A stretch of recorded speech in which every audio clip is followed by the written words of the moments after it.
Hi everyone, and welcome to this practice video. In this video specifically, we are going to look at several different chemical formulas, and we're going to try to predict, does that molecule contain a polar bond? And after it's drawn out and we understand its three-dimensional shape, is that molecule as itself, as a whole, is that polar? So we're going to start off by looking at some really easy questions here. So I've given you three different molecules, and I want you to tell me, do any of these three molecules have polar bonds? And then overall, is this molecule a polar molecule or a non-polar molecule? Go.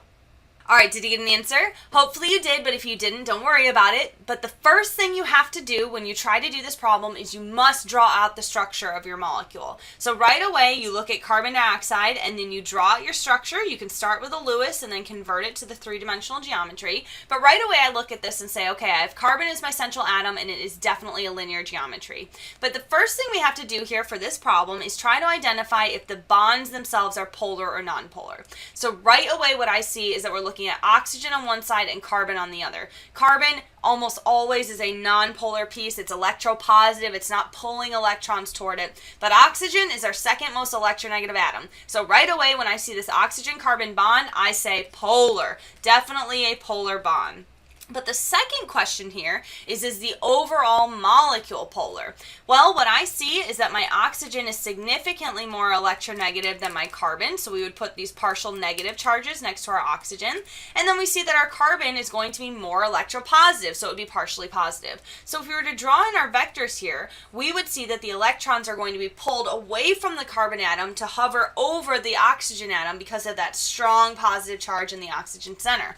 So what you can see right here is that you have one vector going this way, one vector going the other way. They absolutely cancel each other out. Is this a polar molecule? Absolutely not. It is not a polar molecule. It's a non-polar molecule.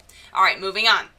BF3. So the first thing we do for BF3 is you must draw it out. So we have boron in the center, we have fluorine to the top, we have fluorine to the bottom left, and then we have fluorine to the bottom right, okay? But each one of them has three pairs of lone pairs on it. First thing we're trying to identify is the bond polar or non-polar. Just like before, you look at that fluorine and you should have a red flag going off in your head. Ding, ding, ding, ding, ding. Fluorine is our most electronegative atom. It is highly likely that if you see fluorine, it is going to be a polar bond, as long as it's not some kind of fluorine-fluorine. This is the only instance when you're going to have a non-polar fluorine bond, but that's not what we're looking at here. We're looking at a BF bond. Definitely a polar bond. Second question, is the molecule overall polar? And so the way we do that is by drawing in our vectors, and so we know that our fluorine is significantly more electronegative than our boron is, and so we would draw in our vectors here. We've got one going this way, one going this way, one going this way. So again, one going up, one going down, one going down. If we were to try to pull all three of these at the exact same time, they would cancel each other out. There is no way for one of these vectors to trump the other one. Is this a polar molecule? Absolutely not, but it does have polar bonds. Last one of this category, CBr4. So how I would draw this personally is I would put carbon in the center.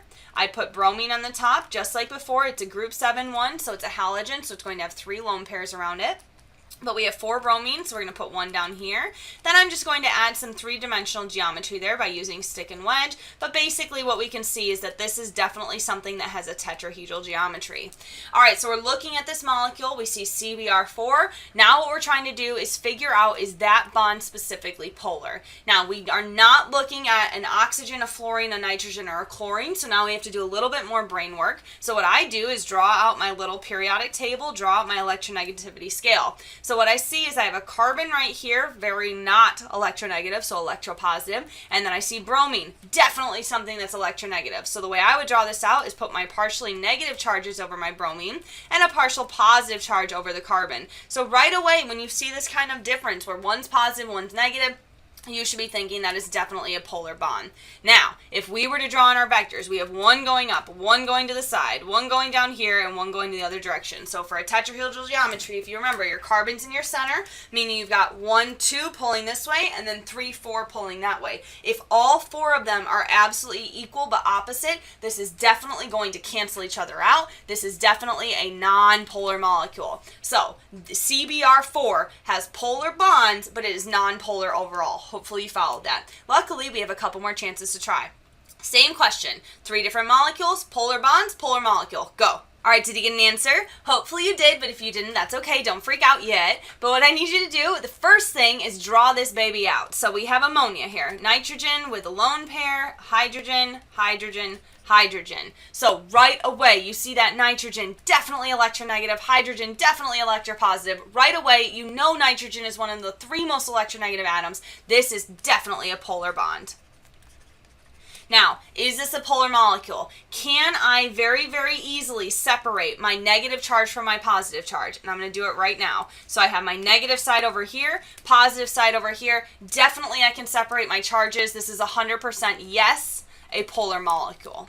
Next one, H2O. Let's draw it out. So hopefully this is an easy one to draw by now. We've done it 1,000 different times, and I'm obsessed with water, as you know. But the first thing you do is draw it out. Second thing you do is identify electronegative atoms. So our oxygen, we know oxygen is the second most electronegative atom. So right away, partial negative, partial positive, partial positive. Can I separate my negative and my positive side? Absolutely. Here's my negative side, here's my positive side. Does this have polar bonds? Absolutely has polar bonds. That OH bond is definitely polar. And then is it overall a polar molecule? Yes, 100%. We just separate negative from positive side. Beautiful. All right, last one, PCl3. So we have a P here, Cl3, 1, 2, and 3. It has the exact same geometry as our NH3 does. It's just a little bit fancier because we're using more complex atoms, but that's okay. So now, which is more electronegative, phosphorus or chlorine? Yeesh, that one seems tricky, except for it's not, right? Because we know chlorine is tied for 3rd place for the most electronegative atom. So right away you go negative, negative, negative, and this is positive. So if we're looking at a PCl bond where our phosphorus is more electropositive and our chlorine is more electronegative, we definitely have a polar bond. Can we separate positive from negative? 100% we can. Positive on this side, negative on this side, yes. So all 3 of these examples here had polar bonds and they were overall polar molecules. So our first set had polar bonds, but they were not polar molecules. Our second set has polar bonds, but they are polar molecules. Now let's look at the complex ones, okay? So these are tricky, tricky, tricky ones. You might have to Google the structure because some of these are a little bit more complex than what we've gone through for this class. But once you have the structure, you should be able to identify polar bonds and polar molecules. Go. All right, did you get an answer? Hopefully you did, but if you didn't, don't worry about it. First thing, PCl5. So 1, 2, 3, 4, and 5. This is a trigonal bipyramidal structure. I did not expect you to know this, but if I gave you this structure, I would 100% expect you to be able to now do the next analyses. So, which is more polar, or excuse me, which is more electronegative, chlorine or phosphorus? Definitely chlorine, so negative, negative, negative, negative, and negative. So then our phosphorus has to be partially positive. Does this have polar bonds? Absolutely, yes, it has polar bonds. There are definitely a difference in electronegativity between our chlorine and our phosphorus. So yes, 100% polar bonds. Is this molecule polar? Is there any way I could draw a line to split this molecule in half to have my negative side on one side and my positive side on another? No, 100% a non-polar molecule. Next one, SF6. All right, so now I'm just going to cross this out to give myself some more space. So SF6 here, if we were to draw this out properly, actually has what's called an octahedral geometry. So one's up, one's down. You have a fluorine that is into the page on each side, and then you have a fluorine, whoopsies, that is out of the page on each side. So this is what's considered an octahedral geometry. Again, I don't expect you to be able to draw that, but now that you've seen it, I expect you to be able to analyze it. So fluorine is the most electronegative atom. So right away you're saying negative, negative, negative, and negative, which means our sulfur has to be positive, or at least more positive than our fluorine is. Now, is an SF bond polar? 100%. As long as fluorine is attached to something that is not itself, it is almost always going to be a polar bond. Can we separate our positives from our negatives? Can I draw that line anywhere on that molecule to have my negative on one side, positive on the other? No, absolutely not. This is not considered a polar molecule. All right, let's do our very last one here. So we have our carbon monoxide. If we were to draw out carbon monoxide properly, it would have a carbon with a triple bond here. There's a lone pair on the carbon and a lone pair on the oxygen. You have seen this one before, but this is a little difficult for you, okay? Or it could be a little difficult for you. Maybe it's not. Maybe it was the easiest thing in the world. So now, first thing we do is we draw it. Second thing we do is identify the bond, which is more electronegative. So here's the tricky part. in theory, oxygen is more electronegative, but we have what are called formal charges here. And so we say that the oxygen is more positive in this one situation, and the carbon is more negative in this one example. So, for this example, we can automatically see that there's a positive side and a negative side. So no matter how you put in your partial charges, even if you did this or this, regardless of what you assign it, you would absolutely be able to come up with the answer that this is considered a polar bond. There's clearly a positive side and a negative side, which means if we were to try to analyze the molecules itself, we could clearly draw this line on half. We know this is the positive side. We know this is the negative side. Yes, this is definitely a polar molecule. I hope that makes sense. All right, last question, and this is the trickiest, maybe not. Look at the structure that we looked at before, but instead of trying to identify the bonds within the structure, now I want you to look at it and say, overall, is this a polar molecule? Yes or no? All right, did you get an answer? This one was definitely tricky. So if you looked at it and were like, I don't know, that's okay. It's totally normal. This was a little bit difficult. It's more challenging than something we've done.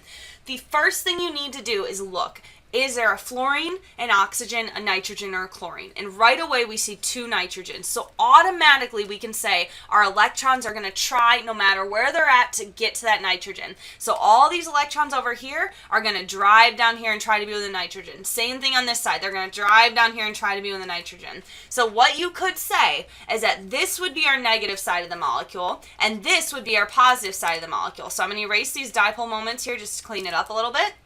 And so what we could do is very, very easily divide this molecule in half and show that there's a positive side and a negative side. So is this a polar molecule? 100% yes, it is definitely a polar molecule.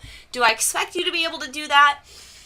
Kind of. I would expect you to be able to look at that and talk to me and talk me through it and explain why you're saying that the electrons are going from one side to the other.